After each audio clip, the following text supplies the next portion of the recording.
ए, B और सी की बचत का अनुपात 9:8:7 है और उनकी आय का क्रमशः 70%, 75%, 80% है।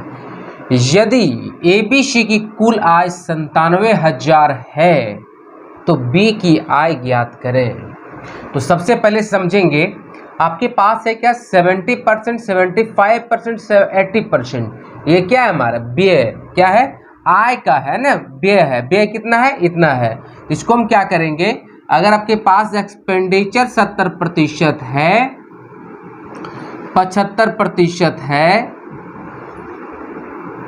और क्या है 80% है, यानी कि अगर 70% वो एक्सपेंडिचर कर रहा है तो इनकम कितना होगा उसका, तो इनकम कहीं ना कहीं उसका क्या होगा, आय कितना होगा 100% होगा। क्या होगा 100% होगा, है ना। अब इस 100% में 70% एक्सपेंडिचर वो कर देता है तो कितना बचता है उसके पास, बताइए। सेविंग बताइए 30% हो जाएगा, 25% हो जाएगा और 20% हो जाएगा। ठीक है जी, आप इसको ध्यान रखेंगे। अब देखिए क्वेश्चन में कहा जा रहा है आपसे, बचत आपके पास कितना है, सेविंग एबीसी की सेविंग कितने हैं, बचत कितना है 9:8:7 है। सेविंग कितने हैं 9:8:7 है ए बी और सी का। अब आपके पास सेविंग इतना दिया हुआ है और आपको निकालना क्या है, इनकम पता करने। इनकम तो पता है ना, हमने 100% लेट किया हुआ था इनकम। तो अब देखिए कितना आपके पास है 30% सेविंग। तो क्या करेंगे 9/30 इंटू कितना हो जाएगा 100, फिर इस टू। अब आपके पास क्या है 8/25% इंटू 100, फिर 7/20% इंटू 100। अब देखिए एक जीरो कट जाएगा, 3 3 जा 9 और कितना आ जाएगा 30% इस टू 25 चौके 100 मतलब 8 चौके 32%। फिर आपके पास आएगा 20-25 मतलब 35% इसका ये इनकम आ जाएगा। अब टोटल इनकम यहाँ से निकालना है, टोटल इनकम जब निकालेंगे तो कितना हो जाएगा 30 + 32 + 35 इक्वल्स टू कितना होगा 7 3 3 9 97 आएगा। और टोटल जब इतना है तो उसका इनकम कुल आय कितने एबीसी का 97,000 है, तो 97,000। ठीक है, तो एक का अगर निकालेंगे तो 97,000 बाय 97 निकालना किसका है, निकालना है बी का। क्वेश्चन में कहा जा रहा है बी का आय बताइए, तो बी का आय निकालने के लिए क्या है हमारे पास 32 है ना। बी हमारे पास क्या है 32 है, तो 32 को लेंगे यहाँ पे, तो 32 को 97,000 बाई 97 इंटू 32, ये कटा दीजिएगा, वन टाइम में कटेगा, 1000 इंटू 32 करेंगे 32,000 आंसर इसका आ जाएगा। बी का जो इनकम है वो कितना आएगा 32,000 आ जाएगा। तो दोस्तों आप हमारे चैनल में बने रहे, अगले क्वेश्चन की ओर फिर मूव करते हैं। सबसे पहले आपका CSB दबी सर के साथ आपका बहुत बहुत स्वागत है। अगर ये वीडियो बहुत अच्छा लगे तो आप जरूर पूरा वीडियो देखें, और ये आपके लिए NTPC तैयारी करते हैं, रेलवे का, ग्रुप डी का, बिहार SI, बिहार दरोगा का करते हैं, तो ये आपके लिए बहुत ही इंपॉर्टेंट है। और इससे पहले हमने बहुत सारे वीडियो आपको हमने बताए हुए, वो सारे वीडियो को जाकर आप देखें, तभी चीज़ें और बेहतर तरीके से आपको समझ में आ पाएंगे। चलिए आगे चलते हैं अगले क्वेश्चन की ओर। ए, बी और सी की व्यय का अनुपात 14, 13, 12 है और उनकी बचत, उनकी आय क्रमशः 30%, 35% और 20% है।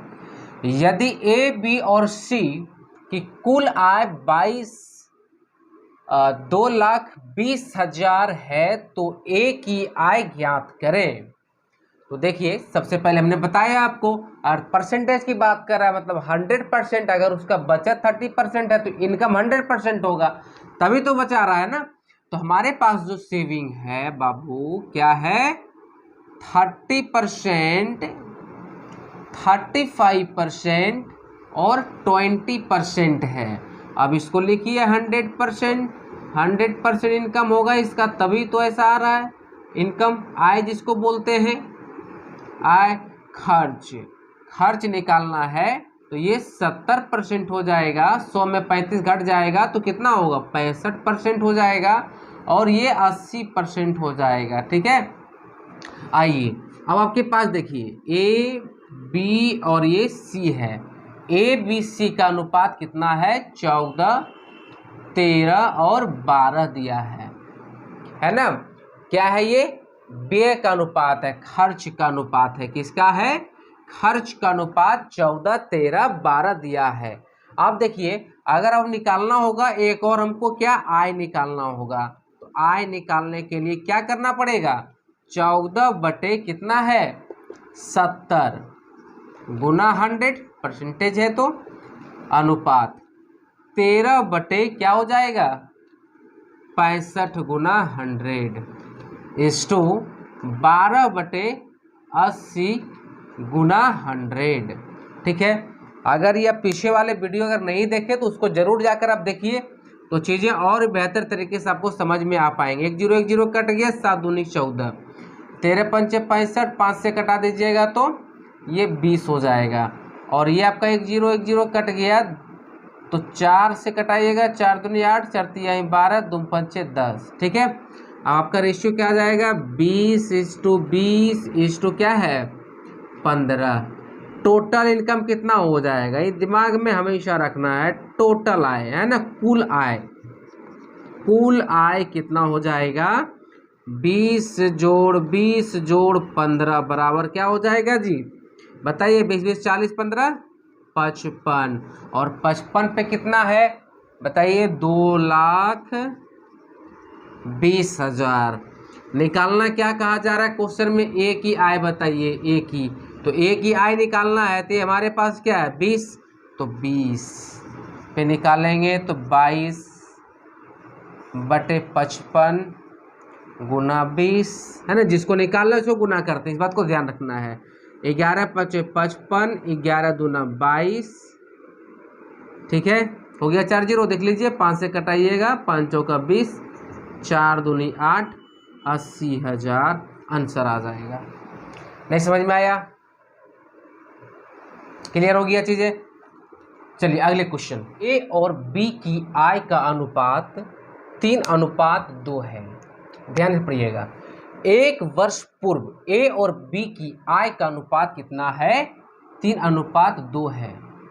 एक वर्ष पूर्व, एक वर्ष पूर्व की बात कर रहा है, मतलब ये 2022 है तो 2021 की बात ये कर रहा होगा, मतलब 2021 में जो है कितना रेशियो था, 3:2 ए और बी का, ए और बी का कितना है 3:2 दिया हुआ है। यहां तक तो क्लियर हो गया। अब कहा जा रहा है क्वेश्चन में क्या, पूर्व है ना, एक साल पूर्व, मतलब 2022 है तो 21 की बात कर रहा था, 21 का ये है। यदि प्रत्येक की पिछले वर्ष से इस वर्ष की आय का अनुपात इतना दिया हुआ है, पिछले वर्ष की कंपैरिजन पे अगर इस वर्ष की आय का अनुपात कितना है, 2:3 और 3:4 है, मतलब 2021 और 2022, ठीक है, तो 2021 का रेशियो कितना दिया हुआ है, यहाँ 21 में था 2 तो 22 में हो गया था कितना, इसका 3 हो गया है ना। अब आगे क्या कह रहा है, 3 और 4, 3 और 4, बी का जो है ये ए का है और ये आपका बी का है, ये 3 था तो ये हो गया कितना 2022 में 4 हो गया। ये आपको समझने के लिए एक बहुत ही इम्पोर्टेंट था, ये इसमें समझने लायक चीज़ें थी। ठीक है, फिर से समझिए एक बार, क्वेश्चन क्या है बाबू, एक वर्ष पूर्व ए और बी की आय का अनुपात कितना है, 3:2। यदि प्रत्येक की पिछले वर्ष से इस वर्ष की आय का अनुपात इतना है। पिछले वर्ष कह रहा है मतलब 2022 अभी चल रहा है तो 2021 की ये बात कर रहा है। अगर कह रहा है इस वर्ष मतलब 2022 का, तो 2022 का रेशियो 3 दिया और एक 4 दिया है, 1 का 3 और 1 4 हो जा रहा है। अब क्वेश्चन कर रहा है यदि ए और बी की वर्तमान में कुल आय कितना है 21,500, वर्तमान आय इसका दिया हुआ ए और बी का, यही तो निकालना है। आपका 2021 में जो है कितना है 3 है, तो वर्तमान निकालने के लिए क्या करना पड़ेगा, ए का इतना है 2021 में ही देखिए ए के जगह पर कितना है 2, तो बटे 2 हो जाएगा, गुना वर्तमान निकालना है। वर्तमान निकालने के लिए क्या करना पड़ेगा 3 से मल्टीप्लाई करना पड़ेगा, है ना। वर्तमान निकालने के लिए जिसका निकालते हैं उसको गुना करते हैं, ठीक है, अनुपात। अब आपका देखिए बी में, बी का जो है 2021 का जो रेशियो दिया हुआ है कि आय का अनुपात कितना है 2 बटे फिर क्या हो जाएगा बी के जगह पे कितना आएगा 3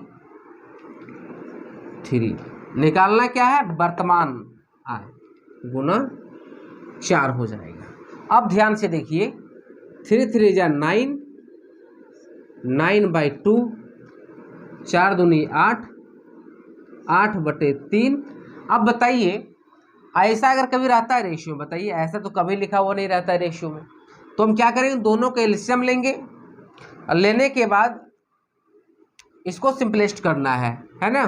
तो देखिए गुना कर दीजिए, 3 और 2 का एलसीएम 6 गुना 6, 2 तिया 6 और 3 दूना 6 बराबर क्या आ जाएगा बताइए 9 तियाई 27, अनुपात कितना 8 दूनी 16, ठीक है।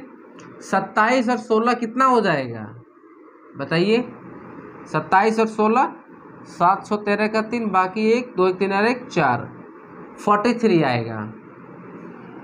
ए और बी की कुल आय हमने जोड़कर निकाला है कितना 43 पे कितना है 21,500।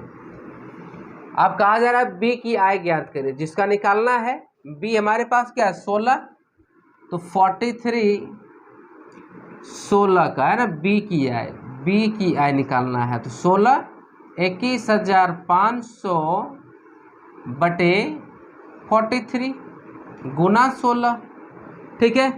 अब 43 है तो 5 से लगाइए, 5 है 15 का 5 बाकी 1 5 20 और 1 21 मतलब 43 पंचे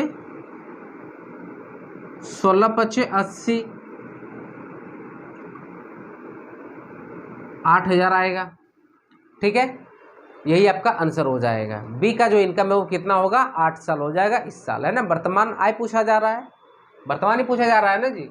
बी की आय इतना है तो बी की आय, वर्तमान कुछ लिखा नहीं है ऐसा, तो बी की आय इतना है 8,000।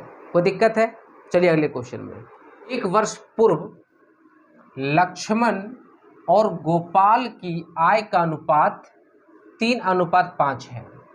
यदि प्रत्येक पिछले वर्ष से इस वर्ष की आय का अनुपात 2:3 है और 4:5 है, यदि लक्ष्मण और गोपाल की वर्तमान में कुल आय 43,000 है तो गोपाल की आय ज्ञात करें। ध्यान दीजिए, सबसे पहले समझेंगे क्वेश्चन कहा जा रहा है पिछले वर्ष और वर्तमान वर्ष। पिछले वर्ष 2021 हो गया और वर्तमान 2022। 2021 1 वर्ष पूर्व लक्ष्मण और गोपाल की आय का अनुपात 3:5 है। 2021 में जो है गोपाल और लक्ष्मण और गोपाल, एल से लक्ष्मण जी से गोपाल, लक्ष्मण एल हो गया 3:5 है। 2021 और 2022, 2021 में 2:3 इस वर्ष की आय पिछले वर्ष का अनुपात इतना दिया हुआ है ना 2:3। पहले 2 था तो वर्तमान वर्ष में आकर 3 हो गया और कितना फिर 4 था तो ये हो गया कितना 5, ये ए का और ये आपका बी हो गया, ठीक है। ये ध्यान रखेंगे बस यही इसमें समझने लायक चीज़ें थी और कुछ भी नहीं। बाकी देखिए क्वेश्चन कितना आसानी से बन जाएगा। अब देखिए, अब आपके पास है क्या 2022 का निकालना है तो निकाल लीजिए। 3 है लक्ष्मण का, 2021 में कितना है 2 गुना कितना वर्तमान गुना 3 कर दीजिए रेशियो। अब ध्यान दीजिए यहाँ 5 है, हाँ 5 है। अब क्या है, गोपाल का 5 है, गोपाल 5 है, बाई में क्या हो जाएगा जी, गोपाल का 4 हो जाएगा 2021 में पुराना इनकम गुना वर्तमान निकालना जो है 5 हो जाएगा मल्टीप्लाई। अब देखिए 3 तिहाई 9, 9/2 बचे 25/4। अब कुछ नहीं करना है, इन दोनों कैल्शियम लेंगे तो 4 ही होगा, मल्टीप्लाई कर दीजिए 4 से, 2 दूना 4, 4 कट जाएगा, 18:25। टोटल इनकम निकालिएगा, क्या चीज़, टोटल इनकम। तो टोटल निकालेंगे तो दोनों को जोड़ना पड़ेगा, 18 और 25 को जोड़ेंगे आप तो कितना आ जाएगा, 18-25 जब जोड़ेंगे तो 43 आएगा। 43 पे कितना है 43,000। क्वेश्चन में क्या कहा जा रहा है आपसे, क्वेश्चन में कहा जा रहा है बताइए, यदि लक्ष्मण और गोपाल की वर्तमान में कुल आय कितना है, लक्ष्मण गोपाल दोनों का आय बताना है। तो 18 है गोपाल, लक्ष्मण, एल कितना है भाई 18, जिसको निकालना है उसको मल्टीप्लाई कर देना है बटे क्या हो जाएगा 43 इंटू 18। 43 से कटा दीजिएगा 1000 इक्वल्स टू 18,000 हो जाएगा, क्या होगा 18,000 हो जाएगा। यहाँ तक चीज़ें क्लियर है। अब तो ये निकल गया लक्ष्मण का, तो गोपाल का आपको निकालना है, गोपाल को निकालेंगे तो 25 से फिर मल्टीप्लाई कर दीजिएगा, ठीक है। चलिए अगले क्वेश्चन, ए बी और सी की आय का अनुपात 9:8:11 और उनके व्यय का अनुपात 5:6:8 है। यदि ए अपनी आय का 1/3 भाग बचाता है तो उनकी बचत का अनुपात ज्ञात करें। तो ध्यान दीजिए क्या है आपके पास, ए बी और सी, क्वेश्चन में कह रहा आय का अनुपात इनकम, आय का अनुपात कितना है 9, 8 और 11, 9, 8, 11 और उनके व्यय का अनुपात, उनके व्यय का मतलब समझते हैं ना, आय, इनकम का मतलब आय और व्यय का मतलब एक्सपेंडिचर मतलब खर्च। खर्च कितना है बाबू 5, 6 और 8 है, यही है ना जी, 5, 6 और 8 है। आप ध्यान दीजिए कहा जा रहा है क्वेश्चन में, यदि ए अपनी आय का 1/3 भाग बचाता है तो उनकी आय का अनुपात ज्ञात करें। ध्यान दीजिए इनकम तो इनका क्या दिया हुआ है, इसको मान लेते हैं x,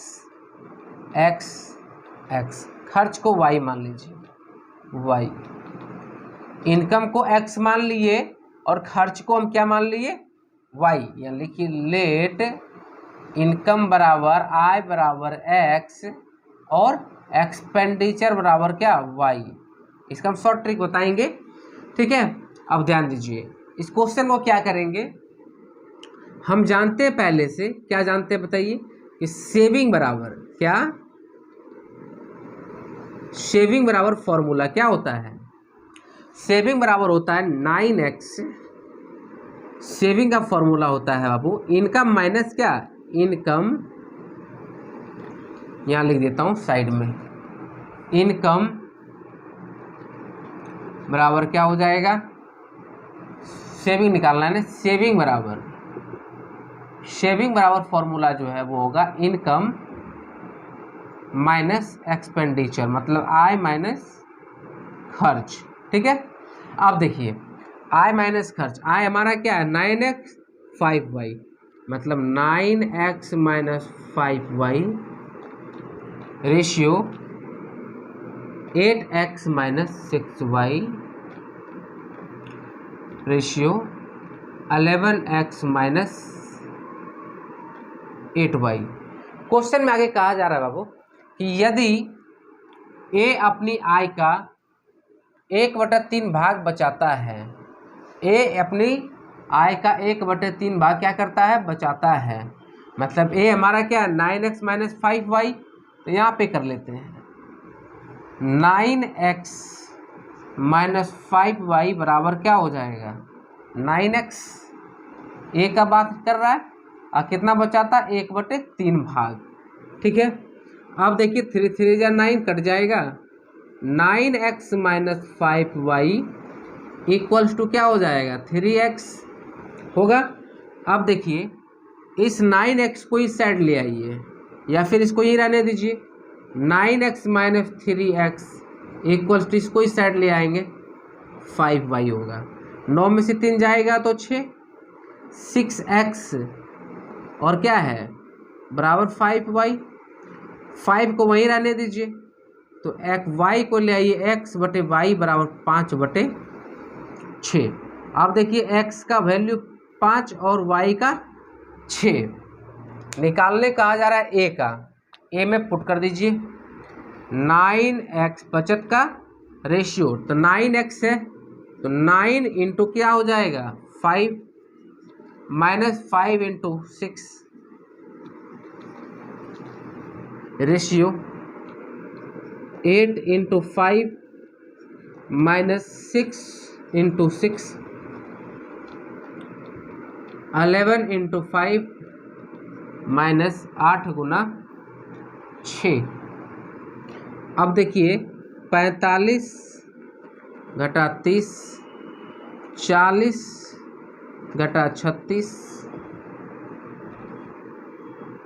अब देखिए क्या है 11 बच्चे 55 घटाओ 8 के 48, 15:4:7,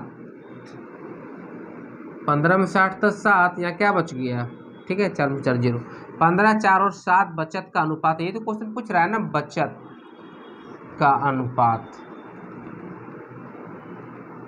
यहाँ तक क्लियर है, चीज़ें समझ में आ गया होगा जहाँ तक मुझे लगता है। तो आज यहीं तक, फिर आगे मिलते हैं अगले वीडियो के साथ अगले चैप्टर में। अगला जो आपका रेशियो प्रोपोर्शन का ही वीडियो में बनाऊंगा, जो होगा क्या मिक्सचर से, है ना, मिक्सचर से रिलेटेड जो भी रेशियो प्रोपोर्शन का होगा उसको बताने की कोशिश करेंगे। चलिए आपका बहुत बहुत शुक्रिया, बहुत बहुत धन्यवाद। अगर आप हमारे चैनल को सब्सक्राइब नहीं किए तो चैनल को सब्सक्राइब करें और शेयर करें। अगर किसी भी तरह का परेशानी हो रही है, अगर हमारे वीडियो देखने में कहीं से कुछ इम्प्रूव करने की अगर ज़रूरत है तो आप इस वीडियो को देखें और हमें कमेंट के माध्यम से फीडबैक दें। हम अपने इम्प्रूव करने की बहुत कोशिश करेंगे। किसी ने कहा कि सर आप थोड़ा बड़ा अक्षर में लिखिए, थोड़ा दिखता नहीं है। हमने कोशिश किया बड़ा लिखने का और मैं बहुत कोशिश करता हूँ। देखिए हम लोग बहुत छोटे टीचर हैं, बहुत पैसा नहीं है, हम भी एक छात्र हैं और छात्र होने के नाते मुझे लगता है कि मैं आप सभी लोगों तक अपने इस वीडियो को पहुंचाऊं ताकि आप तक पहुंच पाए बेहतर एजुकेशन, फ्री एजुकेशन। ठीक है, क्योंकि आज की डेट में एजुकेशन क्या हो गया, बाजारीकरण हो गया है, मार्केटिंग किया जाता है, जो कि हमें लगता है शिक्षा का मार्केटिंग नहीं किया जाना चाहिए, जहाँ तक मैं समझता हूँ। तो इसी उद्देश्य के साथ मैंने सोचा कि नहीं, वीडियो बनाकर इस देश के कोने कोने तक पहुँचाऊँ। जो बच्चे को फ़ी देने में बहुत ज़्यादा दिक्कत हो रही है, वैसे लोगों के लिए वीडियो बनाया जा रहा है। और चूँकि बाहर नहीं जा सकते, पटना पढ़ने के लिए, दिल्ली नहीं जा सकते अच्छे शिक्षक के पास पढ़ने के लिए, जो भी शिक्षक के निवे हो, तो हमें लगता है कि जो भी पूरा कोर्स हम रेशियो का आपको बताने जा रहे हैं। और आप चैनल पे बने रहिए। बहुत बहुत शुक्रिया आपका, बहुत बहुत धन्यवाद।